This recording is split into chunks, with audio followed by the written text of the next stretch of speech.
Nankabirwa ebabigambiro bwabirajwe kire Minisita Janet Museveni akuzaguze ciro c'amashanyarazi mu ihanga ogukorirwa cyayi cyarwa kitandaro mu bitereko Ruhinda North mu district ya MITOOMA ayibatongoriza amashanyarazi aga Electricity Access Scale Project ningashi EASP. Down trees in search for firewood are soon coming to an end. The world is demanding us to transit from dirty fuel to clean energy. And so LPG is very critical. Since this is a national function, let me use this opportunity to encourage everyone to take heart. Just don't fear gas because a policy has come. Nisima bebembezi beitu, nisima mashanyarazi aguba nteire, aguba injabu kitihemba ki omukayanja. Onkana sima mukama mulonga, kuna lebromo zo wande yaganta samu, bwanyuma twazamu, mugeno wanje ne yakaya kamweba. Kugambira Minister, ngubweje katishira kwakira project y'amashanyarazi. Mbona ko babweje bantuma ngukugambire ngwargaha MITOOMA uze buhweje.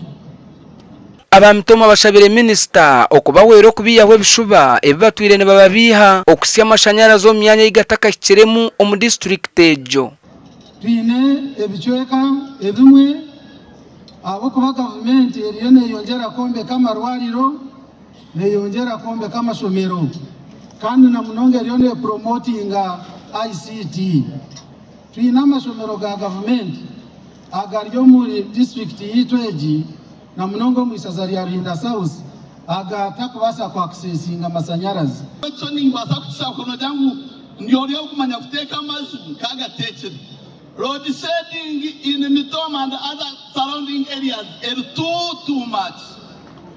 Twina amashanyarazi kongeni omwanya omuhango ntuba tutagine.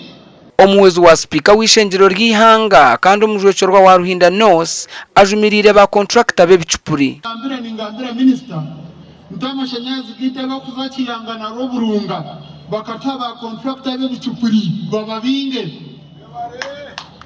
abakwa Edward aha timpanje bikugumani mugambe konka Minister bire yangambire yanjizire ngo ababa batira arwajina basya baresire. From the district, our policy was to go to every sub-county. And I would like to use this opportunity to inform you colleagues, members of parliament, Right Honorable Deputy Speaker knows this, that we have to cover all the balance of the sub-counties which are not yet connected. Minister ashabira abantu abarukutunga amashanyarazi okugakoresa byentunguka. Amakuru agagasha kwa Ben Muhozi omuri MITOOMA.